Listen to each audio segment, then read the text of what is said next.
Oke, di video ini kan judulnya gue tulis Bitcoin sebagai solusi. Lalu problemnya apa? Problem yang kita lihat di kehidupan sekarang adalah manusia itu menggunakan labor ya. Kerja keras kita, keringat kita untuk mendapatkan uang. Contohnya seperti dokter. Dia akan melakukan yang namanya proof of work kan. Ya, seperti di Bitcoin ya. Dokter itu melakukan proof of work. Yaitu dia bekerja, dia operasi untuk mendapatkan uang. Tapi ini sebenarnya problem yang gue baru lihat ketika terakhir gue masuk ke rumah sakit. Yaitu dokter gue sendiri karena dia tahu. Gue ditanya, bro Tim, investasi sekarang bagusnya apa? Kalau mungkin kalian orang biasa, kalian akan mikir wajar gitu dia nanya gitu. Oke, dia mau menggandain duitnya. Tapi gue lihat pertanyaan itu sebagai hal yang gak wajar. Kenapa? Kenapa dokter harus belajar investasi? Kenapa dokter harus 60% waktunya itu operasi, 40% waktunya itu ngikutin market dan jadi hedge fund manager? Gak make sense menurut gue. Mungkin kalian ada yang paham bahwa orang tua kita zaman dulu tuh nabungnya deposito, ya kan? Bisa nabung deposito atau ujung-ujungnya beli rumah. Karena bisa. Pada zamannya mereka deposito itu bisa 5-7% gitu. Sekarang deposito berapa? Ya 3,5% kali syukur-syukur ya dapat bersih setelah dipotong pajak. Kondisi dunianya berbeda. Zaman dulu dokter itu bisa fokus bekerja, dia nabung deposito, uangnya bisa stabil. Karena inflasi itu rendah.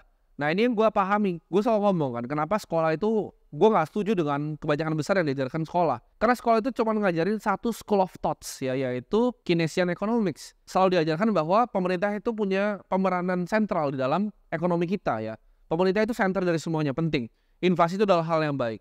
Nah, inflasi hal yang baik ini didoktrin oleh siapa? Ya, gue bukan bilang bahwa Keynesian itu salah semua, tapi lebih baik kita ambil dua sudut pandang yang berbeda. Kita belajar dari school of thought yang lain, yaitu Austrian Economic, di mana di situ kita bisa lihat bahwa inflasi itu nggak sepenuhnya bagus. Contohnya ya, di Brazil tuh pernah ada kejadian di mana suatu ketika uang itu kan kalau kita tabung di bank ada checking account dan savings account. Uang yang ada di savings account semalam di berita di announce bahwa dihilangin semua. Jadi kalau kalian ngomong ke orang Brazil atau ke orang Argentina bahwa inflasi adalah hal yang bagus, kalian di jalan ditonjokin nanti. Jadi itu bukan fakta yang terjadi di dunia kita sekarang ya. Inflasi itu unik. Kalau dia kan sebagai pencuri di malam hari, gue bilangnya. Kalau dia dalam jumlah yang kecil, kalian gak akan sadar. Misal lu punya celengannya, isinya banyak, cashnya tumpuk gitu kan. Adek lu nih bocil ngambilin 2.000 keluar, lu gak bakal sadar. Tapi kalau diambil 50.000, lu mulai sadar kan celengan lu kurang. Itu sama dengan inflasi. Ketika 2%, makanya orang bilang angkanya selalu 2%. The magic number Keynesian economy itu adalah 2% ya. Di sekolah diajarin inflasi yang baik adalah 2% baik gitu. Uang lu dicolong 2% setiap tahun tuh baik. Itu yang diajarin. Tapi memang betul, kalau 2% kalian nggak sadar, karena itu dicolong kayak cuma 2.000. Tapi ini bisa jadi berbeda cerita ketika beras itu naiknya 10%, 15%.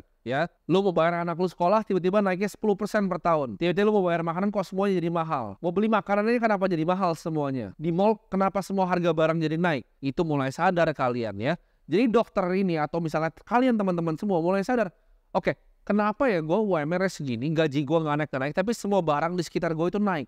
Nah ini jadi problem. Karena menurut gue kalau emang monetary value-nya baik dari uang yang kita punya atas hasil kerja keras kita, kenapa kita harus jadi hedge fund manager? Kenapa kita harus jadi investasi itu second job kita? Ya bahkan mungkin karyawan-karyawan gue di sini sadar juga gitu. Kerja nih, tapi kenapa gue harus malah mikirin tentang investasi? Karena daya beli gue turun. Berarti sistem keuangan yang gue punya sekarang nggak baik dong. Ini adalah problem besar menurut gue di masyarakat. Contoh ya, tapi mereka itu yang di atas akan bohongin kita dengan segala macam alasan yang lain. Contohnya beras naik ya. Gue ada track beras bakal naik. Lalu dibilang apa? El Nino. El Nino itu kuartal berapa bos? Tahun berapa? 2023 kuartal 1 kan. India nggak halt impornya. Itu kuartal 1. Lah kalau dampaknya sampai sekarang naikin tinggi-tingginya beras. Itu El Nino atau kalian yang cetak uang di sana di belakang. Untuk bisa pahami seperti ini ya. Gue juga tenang. Gue paham banget ya. Gue juga dulu seperti kalian ya. Fiat bros sih gue bilangnya. Gue fiat bros. Dulu pertama kali gue denger Bitcoin yang gue denger apa? Ini shady as fuck. Ini scammy coin dari mana ini? Ini koin orang tolol yang beli. Gue mikir begitu sama seperti kalian. Lalu gue mulai mikir, gue bisa ambil keuntungan dari sini. Mulai ya, gue dapat keuntungan. Jadi itu gue pelajarin lagi. Gue mulai tanyain pertanyaan-pertanyaan yang menurut gue pertanyaan mendasar yang orang biasa nggak mau tanyain lagi. Contohnya pertanyaan mendasar. Kalau memang kita kerja keras untuk uang, ya kan? Kita semua ini kerja keras untuk uang, susah banget cari uang. Kok bisa-bisanya ada orang yang cetak uang di sana? Itu lu pernah pikir nggak seperti itu? Uang itu sangat dari kecil kita dicetak uang terus dipegang, tapi ada yang cetak di sana.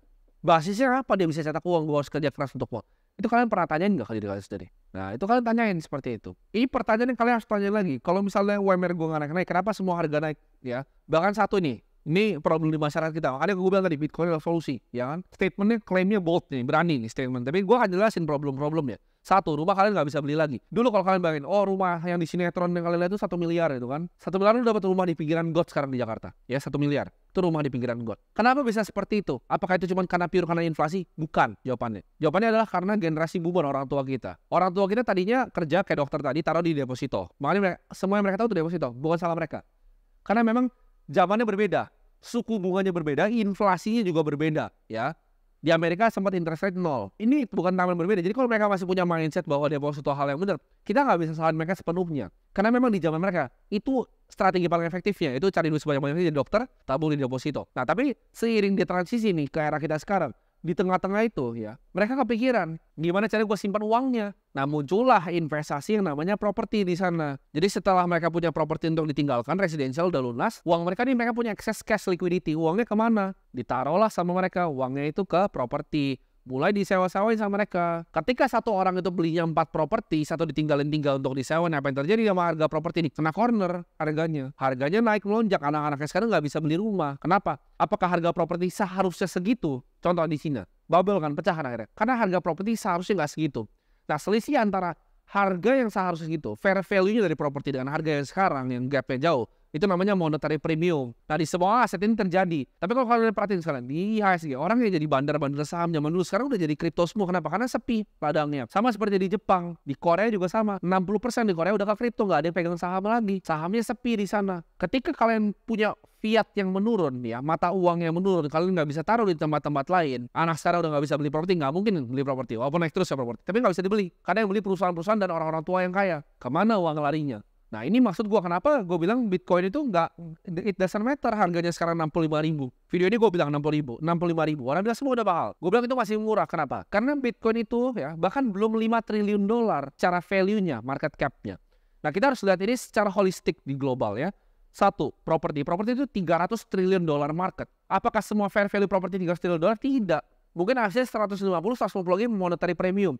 Ketika premiumnya pindah ini cari aset lain, ya, di saham Jepang, di saham Korea, saham Indonesia, orang mulai sadar, oh ada store of value lain, yaitu Bitcoin. Menurut kalian harga Bitcoin akan berapa? Apakah market cap akan seperti sekarang? Tidak. Ini 50 triliun aset kelas, bos. Jadi lu bisa lihat di sana. Ketika nanti properti monetary premium pindah, apa yang bikin sebuah aset itu ada monetary premium, edukasinya. Gak banyak yang paham ya apa yang kita omongin di sini. Mungkin banyak yang nggak terima juga ngomongin, karena mereka nggak ngerti, nggak sampai di otaknya mereka. Cuman ini yang gue coba untuk edukasin ke kalian, ya. Gapnya antara monetary premium tadi, properti, saham, dan lain-lain dengan Bitcoin adalah edukasinya. Ketika edukasi sudah sampai, institusi sudah masuk, retail kita, orang tua kita udah masuk, itu udah beda cerita harganya. Lu cuma akan bisa mimpi beli 65.000 seperti sekarang. Ini untuk pertama kalinya dalam sejarah manusia ya. Informasi itu bisa menjadikan uang. Maksudnya apa? Uang kita bisa disimpan ya dalam enkripsi yang bernama informasi. Pertama kali dalam sejarah manusia, kalian bisa dengan menghafal di otak dan hati kalian 12 kata, kalian bisa hilang ke negara lain dengan semua harta kalian. Hebat gak itu? Dengan informasi. Dan Bitcoin itu sistemnya rigid ya, dia dikunci oleh dimensi waktu juga di sana. Itulah kenapa menurut gua semua konsep yang lain itu ujung-ujungnya pasti akan gagal suatu saat nanti. Karena Satoshi ini jelas-jelas di white paper tulis, ini ada dimensi waktu di sini. Yaitu proof of work tadi, bukti energi di dunia fisik dibawa ke dunia digital.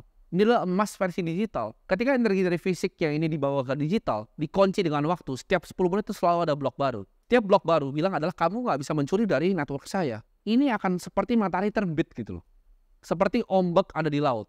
Lu boleh punya opini terhadap ombak ya. Lu bisa bilang ombak tuh A, B, C. Lu bisa bilang matahari itu ABC. Tapi matahari akan terus terbit sama Bitcoin itu 10 menit ada blok baru. Lu bisa punya opini tentang Bitcoin, tapi itu nggak akan pernah kemana-mana, nggak akan mati, nggak akan hilang. Ini udah kayak living organism, nggak bisa dibunuh. Negara manapun nggak ada yang bisa kontrol. Ini pertama kali. Ini jangan dibandingin seperti Apple. Ada yang bilang gini, kok Bitcoin market cap-nya bisa nomor 8 di dunia ya? Bisa udah mau balap perusahaan A, B, C. Lu nggak bisa bandingin antara perusahaan dengan Bitcoin, ini dua hal berbeda. Lu kalau mau bandingin Bitcoin, bandingin sama internet. Apple dibuat di atas internet. Jadi jangan tanya apakah Bitcoin akan lebih dari Apple. Sudah pasti, bos. Karena ini base layer-nya ya. Kalau ini internet, ini Apple, ini Bitcoin nih. Atasnya gue nggak tahu apa nanti. Bitcoin tuh kayak sama penemuan angka ya. Penemuan angka, penemuan api, penemuan roda ya. Itu level inventionnya sama. Lu nggak bisa bandingin dengan yang lain. Jadi kalau kalian mau punya opini ini scam, ini Ponzi yang terus itu silahkan. Ya, kalian bisa punya opini itu terus. Bahkan El Salvador udah bikin dia punya private vault-nya sendiri untuk storing cold wallet-nya. Lu bisa punya opini apapun tentang Bitcoin, tapi itu nggak akan merubah Bitcoin. Ombak akan terus ada. Ya ada angin, ada ombak gitu. Itu udah kayak alam. Ya itu fisika dan matematika, nggak bisa kalian tantang. Pertama kali itu orang pasti jadi skeptis kayak gue, bilang ini coin scam. Lalu mereka mulai belajar untuk trading gitu kan. Ya udahlah, gue coba cari cuan dari sini. Jadi dari skeptis, nggak percaya, bilang scam, pelajari sedikit, oke lah, coba cari cuan lah. Tapi sedikit aja, hilang-hilang, untung-untung. Akhirnya dari skeptis ini, oh beneran ya, teknologi real nih. Pelajari dari investor. Dari investor, akhirnya kalian pikir, oke ini bisa jadi aset untuk storing value gue. Untuk longer term. Baru terakhir kalian akan jadi edukator. Kalian sharing ke teman-teman kalian apa yang kalian pelajarin di sini. Karena Bitcoin itu jangan kalian musuhin orang yang nggak suka dengan Bitcoin atau yang bilang scam. Justru kita rangkul karena ada satu orang baru yang mengedukasi tentang Bitcoin. Ada satu orang baru ya yang masuk join ke network ya. Ada satu orang baru yang bikin private key-nya. Itu akan membuat networknya jadi kuat. Itu yang namanya network effect. Nah ini nggak bisa dicontek sama semua project lain di dunia ini. Kan ini bukan project, ini nggak ada orangnya, nggak ada perusahaan, nggak ada yang running. Ini kayak living cell, ini organisme. Ini sel yang hidup. Jadi ketika kalian udah bisa lihat ini semua, ya nanti kalian kayak di film The Matrix itu, akhirnya lu bisa lihat ini angka-angkanya gitu, kebohongan-kebohongan yang ada di dunia ini. Dunia lo akan jadi lebih clear gitu. Lu bisa lihat nanti angkanya. Dunianya akan menjadi real, ya. Akan ada momennya lu klik ya. Semua teman-teman gue yang pegang Bitcoin itu besar ratusan sampai ribuan yang gue kenal pribadi, itu nggak langsung lompat jadi ngerti Bitcoin, enggak. Mereka juga bilang scam dulu, belajar trading dulu, akhirnya jadi long term investor. Semua step-nya sama, itu nggak bisa di skip itu. Lu akan bantah dulu, jadi skeptis dengan semua pikirannya, kalau akan nol gimana, lu pelajarin semuanya. Karena seperti ini ya, kalau kalian ngerti cara hitungnya Schrodinger's model namanya. Gue tahu banyak kalian kan nggak belajar matematika. Cuman intinya gini, Bitcoin itu either ke nol hancur sekalian atau jadi sangat besar. Ini nggak akan ada di tengah.